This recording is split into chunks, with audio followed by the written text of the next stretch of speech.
Bonjour, merci de vous être connecté à cette session client sur le thème du management de la performance dans le milieu du retail. Je suis Damien Bouquier, cofondateur d'Adcan et master Anaplanner. Aujourd'hui, avec moi, je tiens à remercier tout particulièrement Cécile Picard, Business Project Director, et Alice Tounsi, Finance Project Senior Manager, qui vont nous présenter leur retour d'expérience sur l'implémentation du premier projet Anaplan. Je vous laisse vous présenter rapidement. Merci Damien. Donc, Cécile Picard, je travaille chez BIC depuis 12 ans maintenant, toujours dans la partie finance pour ma part, en passant par la consolidation et surtout beaucoup de controlling avec mon dernier poste qui était Head of Controlling Europe. Je suis à l'initiative avec mes collaborateurs IT de la mise en place du projet Anaplan et je travaille depuis bientôt 1 an et demi full time sur le projet Anaplan pour la partie FP&A. Bonjour, je m'appelle Anis Nossi, donc je suis chez BIC depuis 10 ans. J'ai démarré en tant qu'expert BI pour la finance en Europe. Et en 2015, j'ai rejoint l'équipe Groupe Finance aux États-Unis. Depuis 1 an à peu près, j'ai commencé à travailler sur le projet Anaplan avec Cécile et je l'aide surtout sur la partie technique, data, intégration des données des différents systèmes et les futures solutions techniques pour la partie data. Quelques mots pour les auditeurs. N'oubliez pas que vous pouvez nous envoyer vos questions grâce au chat et nous y répondrons avec plaisir à la fin de la session.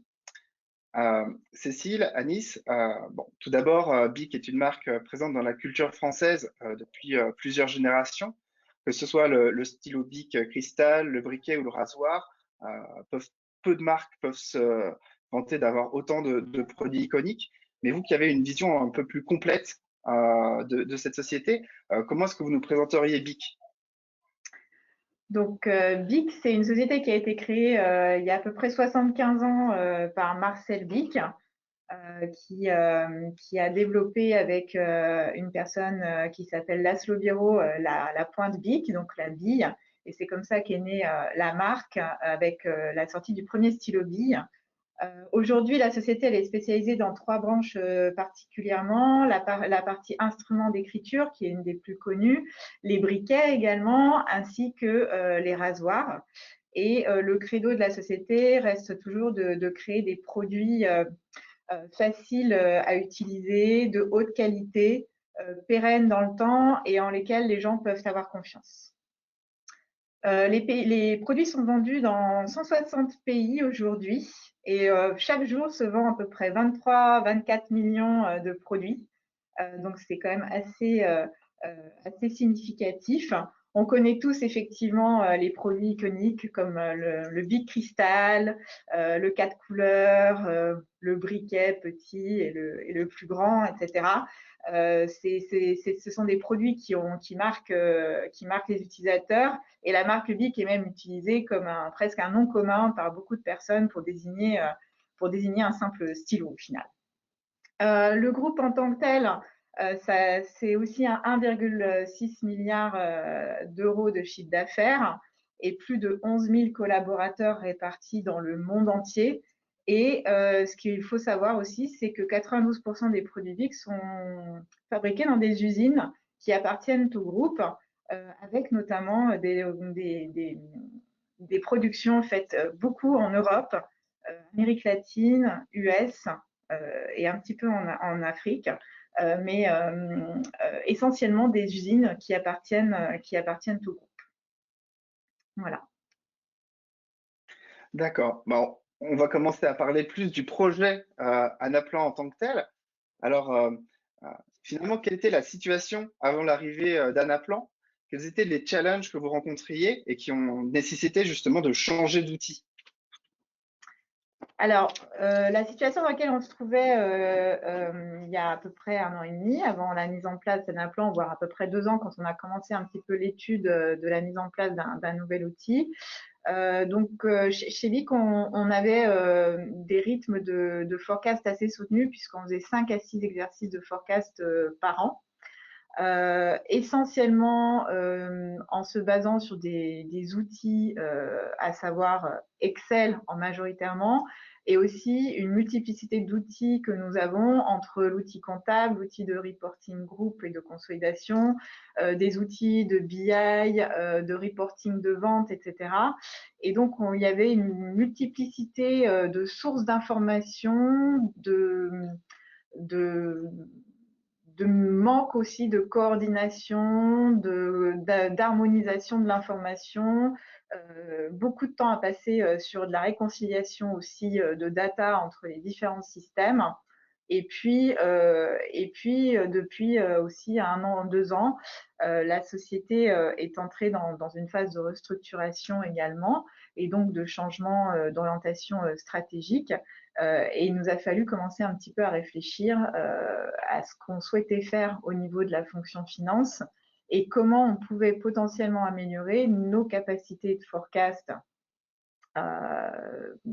des produits, de l'activité commerciale, bien sûr, pour soutenir cette phase également de transformation profonde. Et continuer à pouvoir continuer bien sûr à pouvoir vendre tous ces produits iconiques qui nous font rêver depuis longtemps, mais ça a été un vrai moteur pour se lancer dans cette recherche de nouvel outil. C'est une initiative aussi qui a été menée plutôt localement au niveau de l'Europe, donc lorsque j'étais effectivement à l'Europe,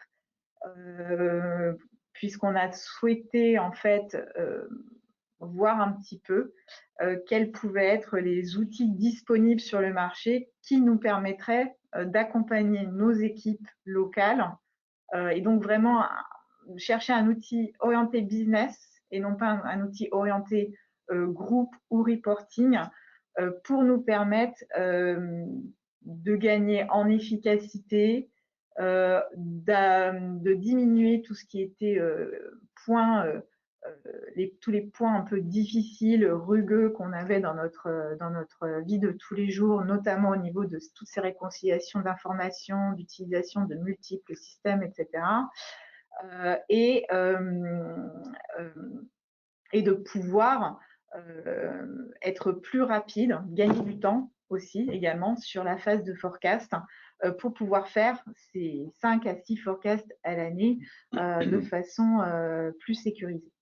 Et bien sûr, il y avait aussi tout un pan au niveau management de l'information qu'on recherchait à harmoniser, mais aussi à sécuriser vraiment, puisque le fait d'avoir des informations dans de multiples systèmes fait qu'effectivement, en termes de flux d'informations, on a besoin de sans cesse faire des contrôles. Et là, ça nous a permis aussi de refocaliser nos flux sur un seul système pour avoir une sorte de end-to-end process à un certain moment. Je peux me permettre de rajouter un petit point par rapport à la situation actuelle en termes techniques, justement. La situation, c'est qu'on a en fait, on a un business assez complexe et on a des données un peu partout entre les ERP et les systèmes groupes avec des bases de données très différentes, etc. Et parmi les objectifs, justement, de ce projet, c'est d'aller de plus en plus vers une centralisation de l'information, fiabilisation et automatisation des flux et sécurisation de la qualité de données en termes de données de vente ou de PNL, mais pas que. Il y a aussi la partie master data, etc. Donc, ce projet-là nous a permis de réfléchir sur notre architecture de base de données et d'aller de plus en plus vers une centralisation et harmonisation des process et des flux de données avec une meilleure qualité. Très bien. Donc voilà, Anaplan a été identifié comme la solution qui promettait de répondre à tous ces points, que ça soit recentralisé, fluidifié et avoir un outil unique de contact. Maintenant, passons vraiment à la partie projet. Pour recueillir les besoins et suivre l'avancement de l'implémentation, on a utilisé donc la méthodologie conseillée par Anaplan, qui est la méthodologie agile appelée Anaplan Web. Quels seraient vos retours par rapport à cette méthodologie employée? Donc en fait, effectivement, on a suivi les recommandations d'Anaplan et on a suivi la méthode complètement agile. Donc on a travaillé avec une vraie page blanche au jour 1 du projet, donc en collaboration avec Adcan, donc Damien et puis un autre collaborateur, Stéphane. Et donc, effectivement, il s'agit là de définir tous les éléments dont on a besoin, ce par quoi on souhaite commencer. Et donc, on va dire que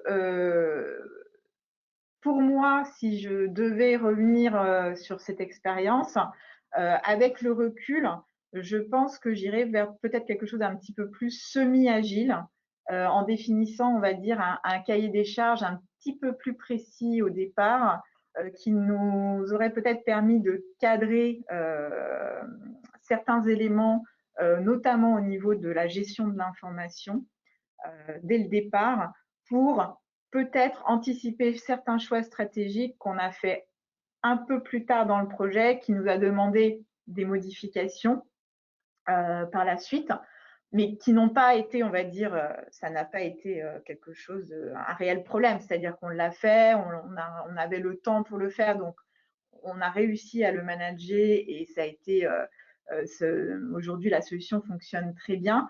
Mais avec le recul, peut-être qu'effectivement, ces points précis auraient pu être anticipés en amont pour prendre dès le départ ces choix stratégiques. En revanche, l'avantage vraiment de la méthode agile, c'est qu'effectivement, on peut avoir au jour le jour déjà des évolutions très rapides, une vision extrêmement précise de ce qu'on peut avoir. Donc, alors bien sûr, on a un peu, ici vous avez un peu les deux personnes, vous avez Anis qui est beaucoup plus technique et moi qui va être un petit peu plus sur le côté business opérationnel et qui nous permet d'avoir des visions extrêmement complémentaires du projet. Donc bien sûr mon feedback à moi venait plus sur la partie dashboard, construction, logique de calcul, etc. Et c'est vrai que de partir d'une page blanche et de ne pas être contraint par des éléments de structure, de construction, etc., ça donne une extrême liberté, flexibilité dans les idées, dans la construction de ce vers quoi on veut aller, même si bien sûr on se réfère toujours à des modèles existants dans chacune de nos sociétés. On se dit, je connais tel tableau, telle façon de fonctionner, tel rapport, je vais essayer de le reproduire. Mais ça permet vraiment d'imaginer tout type d'addition de KPI, de calcul, de logique à mettre en place, etc. Donc, ça donne une extrême liberté. Mon petit bémol, ce serait peut-être de partir au départ avec quelque chose d'un tout petit peu plus cadré au niveau management de data. Ouais. Mais en tout cas, c'est plutôt un feedback par rapport à notre projet en tant que tel. Et juste pour ajouter à ce que dit Cécile, justement, l'avantage de cette méthode aussi, mais peut-être la chose qui nous a amené à avoir vraiment à profiter de l'avantage de la méthode agile aussi, c'est ce qu'on appelle learning curve, c'est-à-dire on connaît l'outil de façon générale, mais on n'avait pas au début du projet une connaissance technique des contraintes en termes de data, de la volumétrie, de tant de choses techniques qu'on a appris au fur et à mesure du projet grâce à la méthode agile. Et dans ce cadre-là, on a pu faire des ajustements de l'approche et de l'architecture de la solution en fonction de ces contraintes-là. Donc, il y a des plus et des moins, je pense, Cécile, par rapport à ça. C'est que je pense le gros avantage d'Anaplan, c'est de partir à partir d'une feuille blanche. C'est-à-dire, en gros, on peut designer un peu ce qu'on veut, entre guillemets, mais cette flexibilité, elle peut être contrainte par des contraintes techniques. Donc, je pense que la méthode agile nous a aidé à bien avancer sur ces contraintes techniques en adaptant notre architecture et notre mode de fonctionnement de notre outil en fonction de ces contraintes-là. Et on a pu apprendre au fur et à mesure du projet grâce à notre partenaire justement comment réagir face à de nouvelles requirements et adapter notre approche en fonction.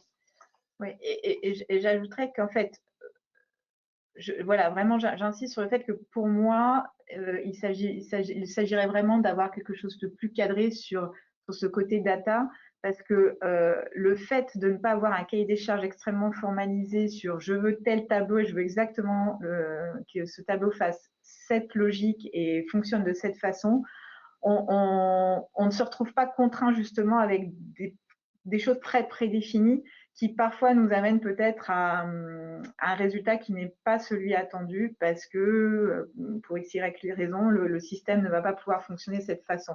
Donc, en fait, je pense qu'il y a pour moi le très gros avantage de la liberté de créer et de designer comme on le souhaite sans se conformer à des règles extrêmement précises et extrêmement détaillées en amont. Mais en revanche, pour des choix stratégiques de type je dois croiser telles informations avec telle information pour être sûr d'avoir le bon croisement à un instant T et de pouvoir gérer mon volume d'informations, etc. Ça, je pense qu'effectivement, il nous aurait peut-être fallu poser les bases de ces informations en amont. Mais en tout cas, ça ne nous a pas empêché d'avancer. Ça ne nous a pas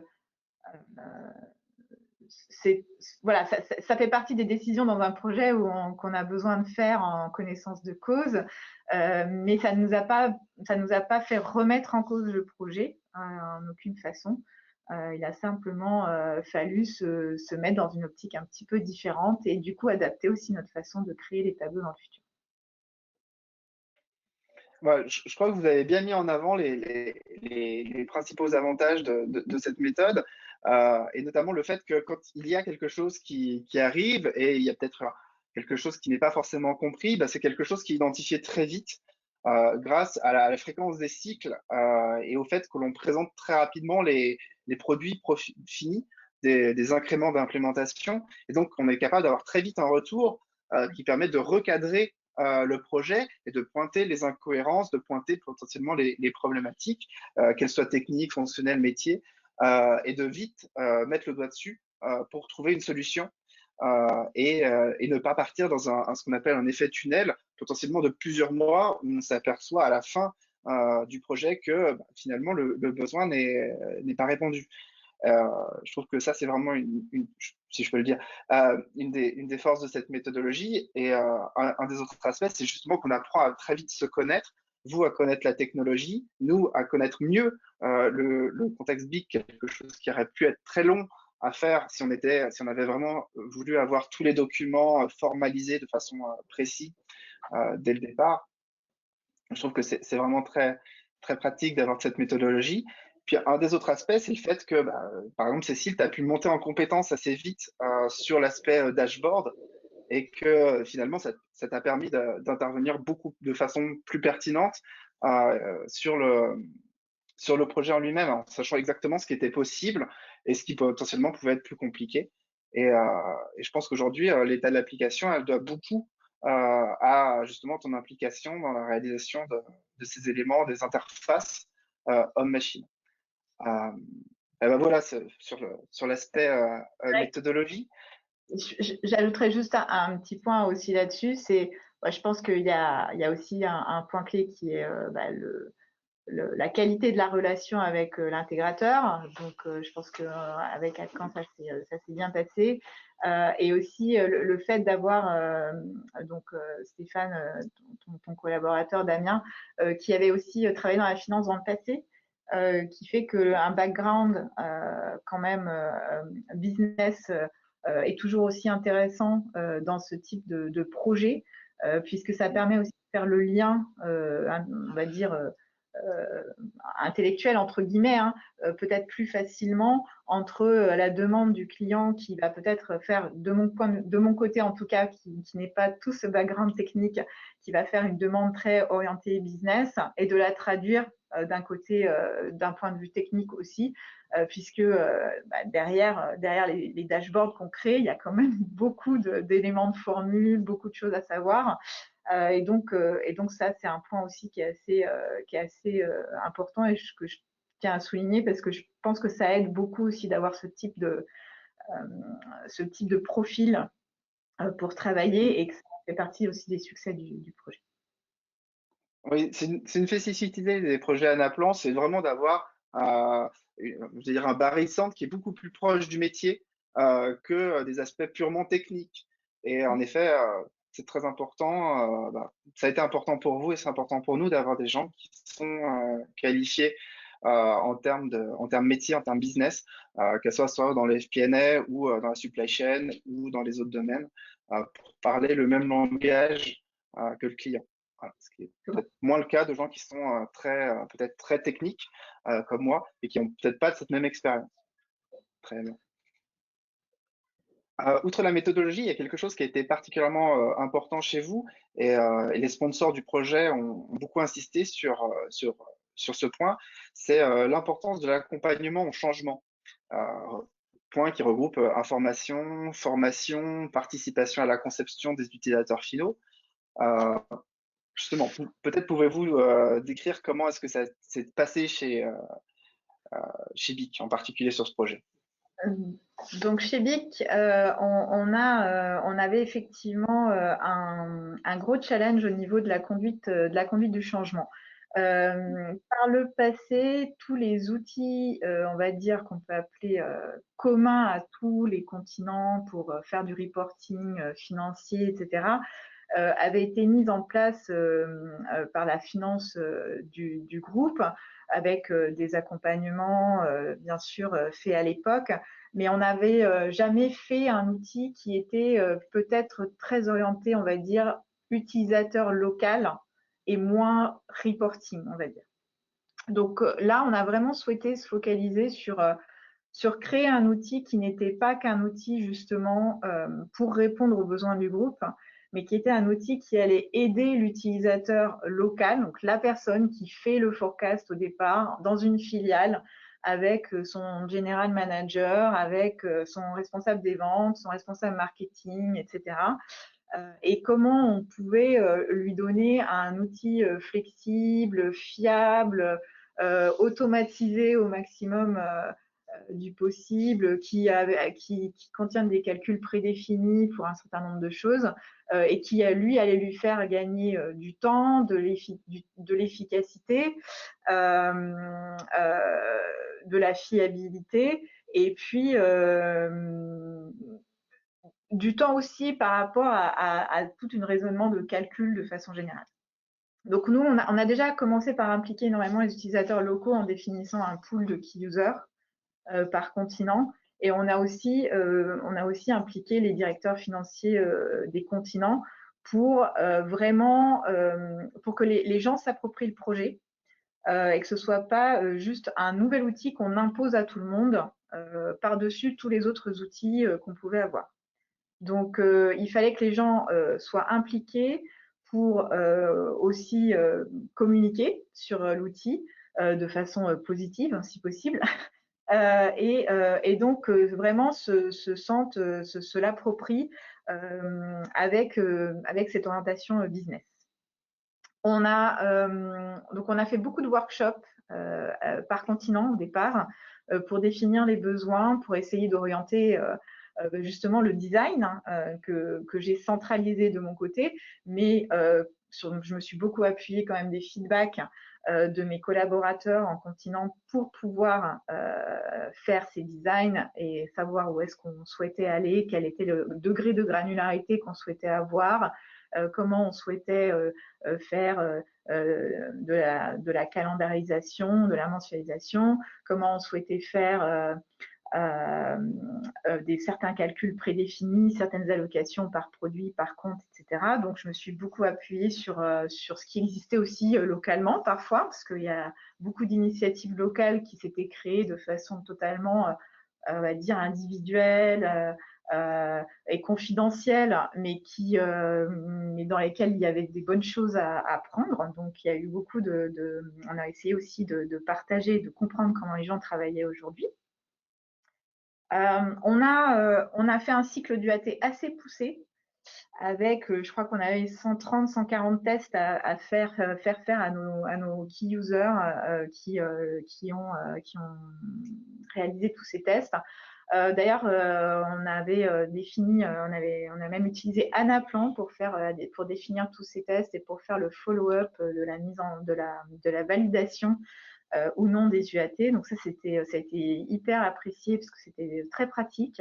Les utilisateurs se sont mis dedans assez facilement et ont aimé le fait que les tests étaient très détaillés. On a essayé de faire des choses très didactiques pour être sûr de pouvoir valider tous les aspects qu'on avait besoin de valider, à savoir la qualité de l'information qu'il y avait dans le système, savoir si la data était correcte ou pas, les flux entre les écrans, la réaction du système quand on s'attend à ce qu'il divise par 12 ou à ce qu'il suive une mensualisation basée sur des ventes, basée sur un autre type de saisonnalité, de méthode de saisonnalité qu'on a pu créer, valider des allocations, des spreads, un certain nombre de choses, enfin tout type de calcul, etc. Et donc tout ça, ça nous a pris pas mal de temps. À côté de ça, on a commencé à organiser ensuite des formations. Donc à partir du mois de juillet l'année dernière, bien sûr, la situation sanitaire étant qu'on n'a pas pu voyager et donc évidemment faire des trainings en présentiel qui ont quand même leur avantage de créer une proximité avec les gens et d'inciter parfois à poser plus de questions. Mais on s'est adapté, hein, comme tout le monde. Et donc, basé là-dessus, j'ai fait des masterclass en fait avec chacun des continents. Donc, il y avait 3 masterclass par continent. Donc, on a 5 continents. Donc, ça fait en gros entre 15 et 16 sessions selon un petit peu voilà, les choses enregistrées. Voilà, enregistrées. Donc, on avait entre 15 et 16 sessions. Alors, on a travaillé pas toujours de la même façon avec chacun des continents. C'était un petit peu aussi selon la réactivité des gens de l'autre côté de l'écran, on va dire. Si on prend un continent comme les États-Unis, on faisait 1 heure d'explication et puis ils prenaient souvent 1 heure pour tester eux-mêmes, poser des questions en même temps et puis on reprenait un peu les explications. Pour d'autres, c'était un peu plus linéaire. Je faisais le déroulé de l'explication et ils testaient à un autre moment. Donc voilà, on s'est adapté. On a essayé aussi d'être flexible dans notre façon de faire, d'animer en tout cas ces sessions. Et effectivement, on les a enregistrés et on a beaucoup utilisé le Teams pour le coup, parce que c'est ce qu'on a chez nous, pour communiquer avec les continents. On a créé des groupes par continent, on leur a posté toutes les vidéos, on a créé des chats pour qu'ils puissent nous poser leurs questions, ce qui a très bien marché. Alors avec certains continents plus que d'autres, c'est pareil, ça dépend des sensibilités. Mais ça a plutôt très bien fonctionné.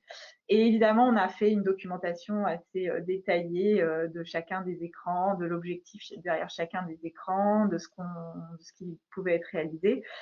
Donc, on a fait tout ça. On a réitéré ça en novembre quand on a lancé la deuxième partie du PNL. Et à chaque fois qu'on lance quelque chose de nouveau, on réitère le concept de la masterclass. On a fait aussi des enquêtes, une petite enquête de satisfaction à la suite des UAT, des trainings et des premiers forecasts également, pour avoir le feedback des gens, des utilisateurs sur l'outil. Et on a aussi souvent fait des sessions de feedback avec chacun des continents pour avoir alors ça peut être du feedback très précis et technique sur ce qu'ils souhaiteraient avoir dans l'application dans le futur, ou ce qu'ils souhaiteraient changer, etc. Ou de façon générale, du feedback sur la façon dont se sont passés les trainings, etc. En fait, l'objectif était vraiment de créer ce lien, ce côté communauté, finance, à travers ce projet. Et pas juste être dans le côté, voilà, aujourd'hui vous avez un nouvel outil à utiliser, Bon courage.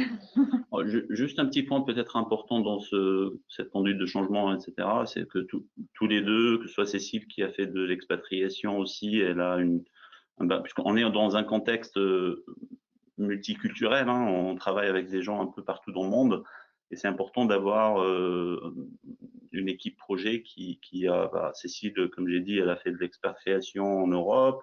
Moi, je suis passé par les États-Unis pendant 4 ans. Et donc, en fait, c'est avantageux d'avoir des gens qui gèrent des projets internationaux avec une approche un peu multiculturelle, puisque c'est vrai que les sessions n'étaient pas déroulées de la même façon si on est avec des pays européens ou des pays de MEA ou des pays de Latine-Amérique ou des US, etc. Donc, on l'a même senti, donc la façon de réagir avec les gens, comment les gens sont plus ou moins réactifs et la façon de poser les questions, etc. C'est important d'avoir ce background un peu avec des expériences multiculturelles qui permet de faire avancer les choses de façon positive. Ouais, ouais, merci bien. Il y a vraiment eu un effort très très important réalisé par BIC et par vous, en fait, par l'équipe sur cet accompagnement au changement. C'est vraiment un des piliers, un des principaux piliers de la méthode Anna Planway, et vraiment vous l'avez vraiment pris à bras le corps ce sujet, et je pense que ça a beaucoup joué pour l'adoption finale euh, des, euh, des utilisateurs.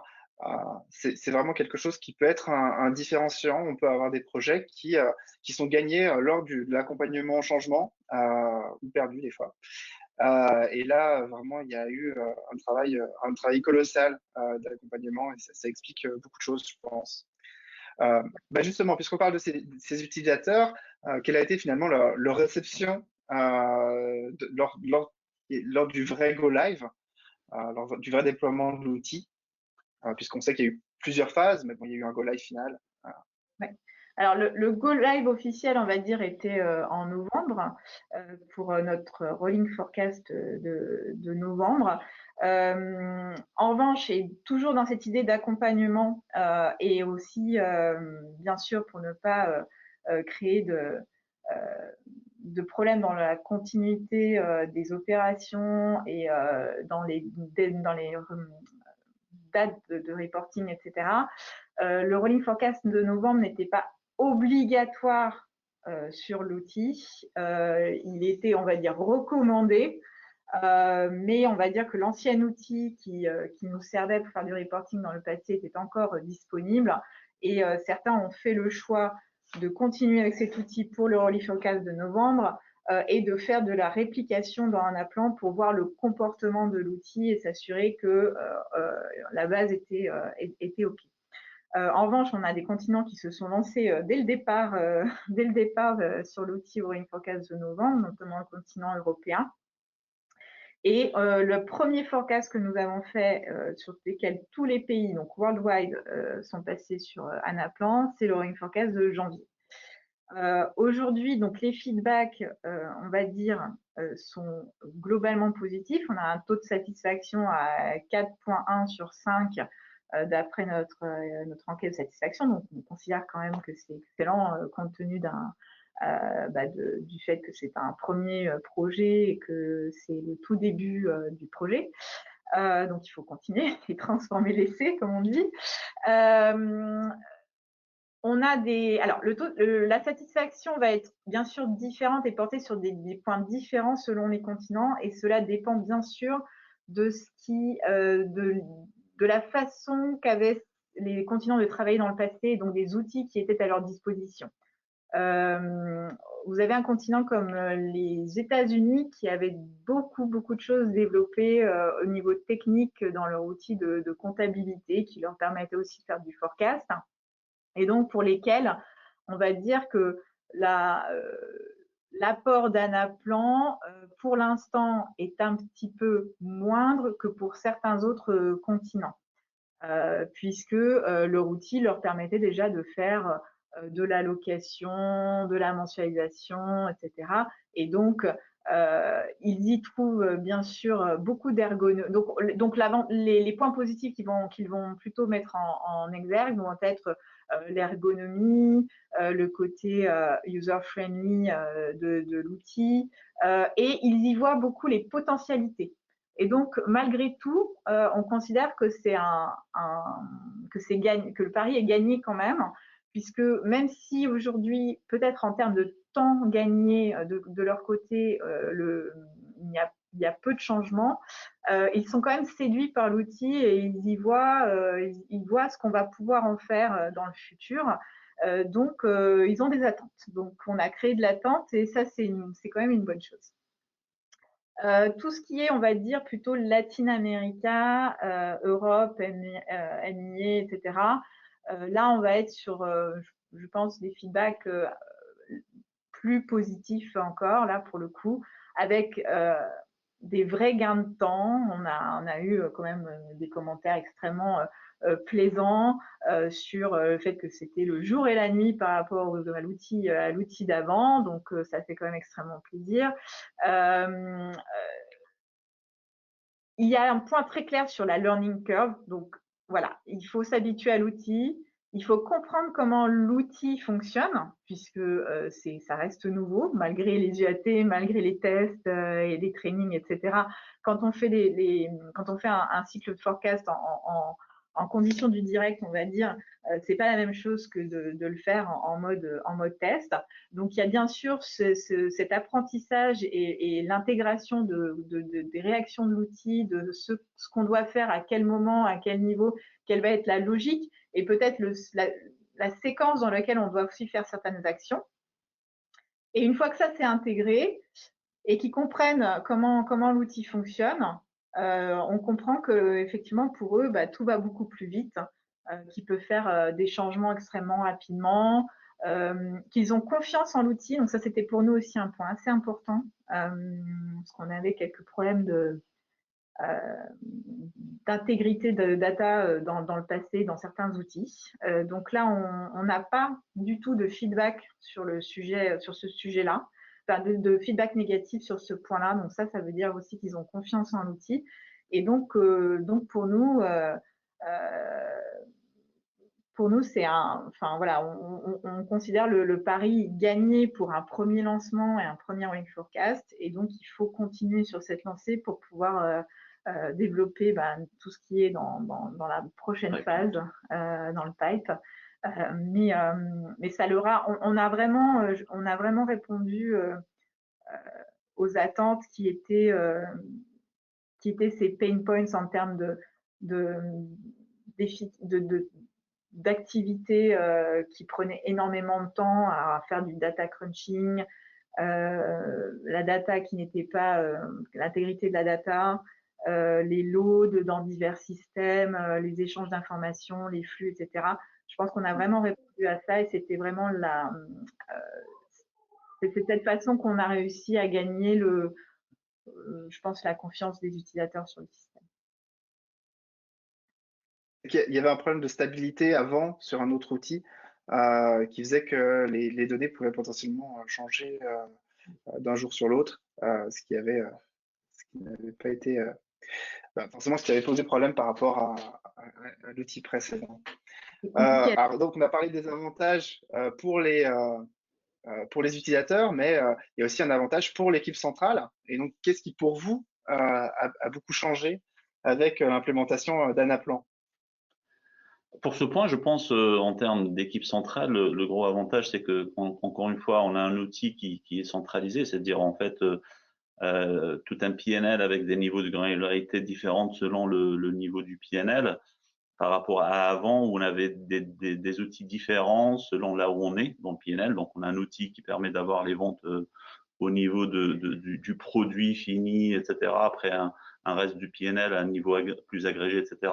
dans un outil différent et gérer ces forecasts de façon un peu différente avec des échanges de données entre les systèmes et tout.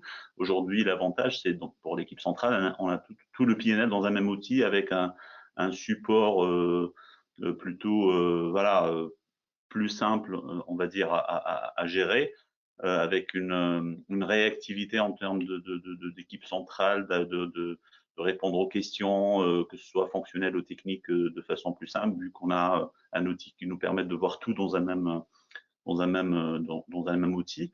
Je pense le plus gros des avantages qu'on a eu en termes d'équipe centrale, d'équipe projet, c'est ce point-là.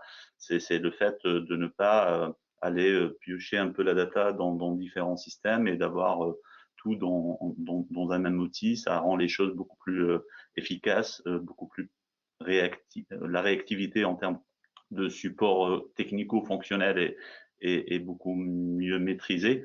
Et du côté business, je pense avoir un appelant avec une flexibilité de faire des extraits de données, des rapports, des visuals,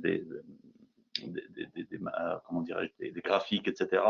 Dans un même outil, c'est un grand avantage. Très bien, merci Anis. Donc, puisque tout le monde est content et que le projet va dans la bonne direction, quels seraient les prochains axes de développement chez BIC qui utiliseraient Anaplan comme plateforme? Alors, nous, on a déjà scindé notre stratégie en deux parce que on avait un projet ambitieux dès le départ et on s'est vite rendu compte qu'il fallait qu'on le fasse en deux temps. Donc là, comme je disais tout à l'heure, on a fait un premier projet où on a créé l'ensemble du PNL pour permettre le reporting du PNL et déjà un certain degré d'automatisation à ce niveau-là pour enlever tout ce qui était pain points par rapport au process précédent. On est en plein travail sur ce qu'on appelle la phase 2 du projet qui est plus axé sur l'intégration d'axes analytiques forts dans cet outil FP&A, notamment avec l'intégration d'une partie client qui nous permettra non seulement de travailler pour le forecast, mais surtout aussi pour faire de l'analyse sur les données actuelles.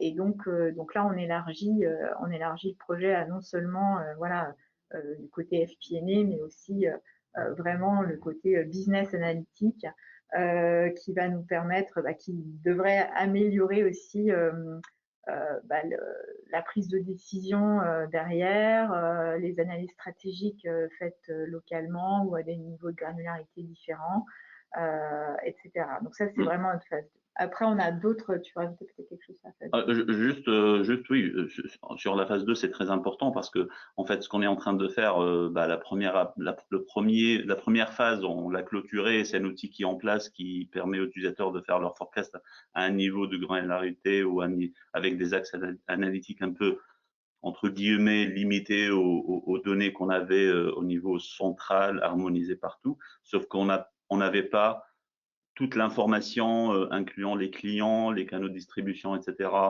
harmonisé, centralisé. Donc, c'est ce qu'on est en train de monter aujourd'hui dans l'approche Global Data Warehouse, etc., qui va permettre d'alimenter un appelant et permettre d'avoir tous les capacités d'analyse, etc., mentionnées par Cécile.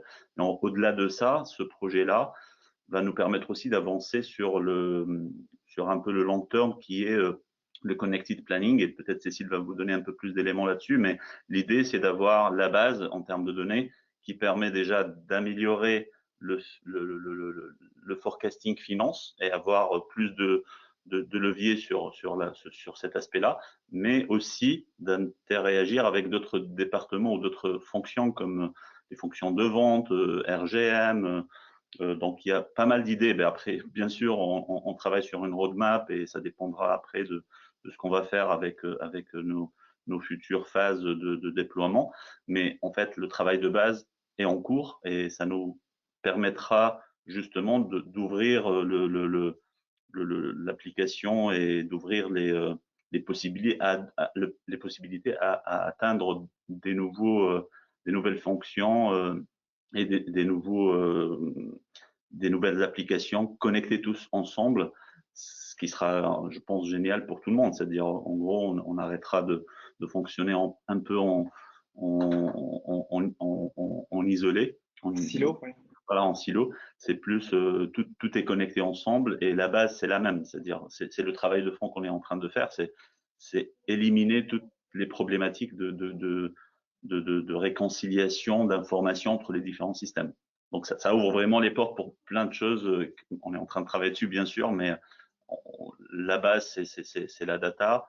Une fois ça c'est fait, on a déjà pas mal d'idées pour le futur. On est en train de travailler Très sur bien. une roadmap un petit peu plus élargie, effectivement, pour créer cette capacité de connected planning. Donc, on est en train de voir si effectivement on peut déployer d'autres modules qui ne seraient pas seulement en finance, mais pour aussi avec des impacts qu'ils peuvent avoir pour le marketing, vente, etc. Très bien, merci. Bah, on va passer assez vite aux questions qui auront peut-être été posées sur le chat. Mais avant ça, puisque bah, le projet a été un succès, quels seraient vos conseils aux potentiels futurs utilisateurs d'Anaplan? Quels seraient pour vous un peu les best practices que vous auriez à leur remonter? Alors, de mon côté en tout cas, de mon côté, je pense que déjà, il y a le fait de dédier vraiment des personnes au projet. Le temps passé sur le projet est assez clé. Et donc, il faut avoir, bien sûr, le choix de l'intégrateur est assez important dans la réussite du projet. Mais le fait est que pour nous, considérant qu'on a quand même lancé un projet sur un périmètre worldwide du premier coup, effectivement, le fait que je sois à 100% sur le sujet, je pense, a aussi beaucoup aidé à faire avancer le projet en temps et en heure comme on le souhaitait. Donc, il faut passer du temps dessus pour définir un certain nombre de choses et s'assurer qu'on va dans le bon sens. Après, il y a effectivement, on en parlait tout à l'heure, donc méthode agile, semi-agile. Bon, je considère quand même que la méthode agile est vraiment, en termes de flexibilité, apporte énormément de choses puisque ça permet vraiment de rectifier très rapidement, de revenir sur ses pas si on a besoin, de prendre d'autres orientations. Donc c'est vraiment clé. Mais comme je le disais également, avoir quand même une excellente base ou précise, on va dire, de ce qu'on souhaite quand même mettre dans l'application en termes de données et effectivement, je pense que la gestion de la data est assez clé quand même dans le projet. Donc qu'elle soit propre, qu'elle soit harmonisée, utilisable. Et c'est d'ailleurs pour ça qu'on a scindé également notre stratégie en deux, puisque une partie de notre data avait besoin d'être harmonisée pour derrière pouvoir venir alimenter l'application. Donc on a vraiment commencé avec ce qu'on savait qui était clean, aligné, harmonisé, et on a divisé en deux le projet. Et de mon autre point de vue aussi, dans les best practices après, donc nous on a fait le choix d'internaliser une ressource pour les futurs développements. Effectivement, le fait d'avoir, alors aujourd'hui c'est une ressource, on verra dans le futur comment ça évoluera, mais le fait d'avoir une personne qui est capable de faire du build et du support en interne, ça c'est super important. Je dirais quand même que c'est un métier en soi. C'est-à-dire que même si on a de l'appétence pour des formules Excel, etc., c'est pas non plus si simple que ça de devenir model builder du jour au lendemain. Donc, par exemple, moi, je vais être capable de faire deux, trois formules rapidement ou de pointer sur des petites erreurs, etc. Mais voilà, c'est un métier en soi, donc c'est quand même hyper important d'avoir des personnes qui sont formées spécifiquement à ça, qui connaissent les best practices Anaplan pour pouvoir continuer de perpétrer justement les best practices Anaplan dans les futurs builds qu'on internalise, pour être sûr que derrière le modèle reste consistant, à la bonne taille, qui suit bien les règles, le cadre par un implant. Ça, pour moi, c'est ça. C'est sûr que monter un centre d'excellence en fait en interne, un centre qui regroupe des compétences Anaplan, ça peut vraiment être un fort accélérateur dans une approche un peu plateforme. Et en effet, ce qui a aussi un autre point qui est vraiment très important dans ce que tu dis, c'est que les intervenants sur Anaplan n'ont pas forcément besoin d'être tous au même niveau technique et que ce qui est très intéressant, c'est qu'en effet, on va pas forcément demander à tout le monde de construire des nouveaux modèles, de construire des nouveaux modules avec des formules complexes qui interagissent entre elles.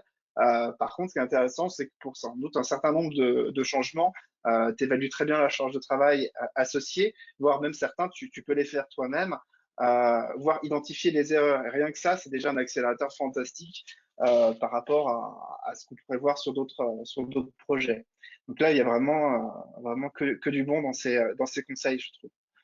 Juste peut-être, je pense que ça a été dit par Cécile, le fait d'avoir des profils. Je pense que les profils de l'équipe projet, c'est très important dans ce genre de projet de transformation parce que, en fait, faire le lien et coordonner les choses ensemble entre fonctionnel, technique, etc., que ce soit en termes de développement ou en termes de design, etc., c'est très important d'avoir ces profils qui ont une certaine connaissance de la fonction, notamment pour nous la finance, par exemple avec Stéphane, avec des gens qui touchent un peu entre technique et fonctionnel, c'est très important sur ce genre de projet. Ouais. Et effectivement, et ça permet aussi de confronter les opinions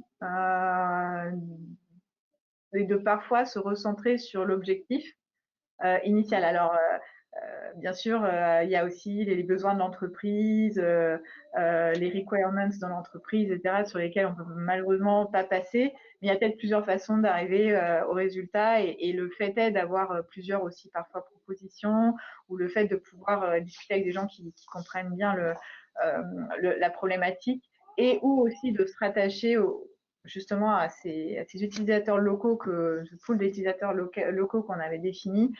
C'est aussi assez important parce que ça permet toujours de se raccrocher au business sans dévier trop de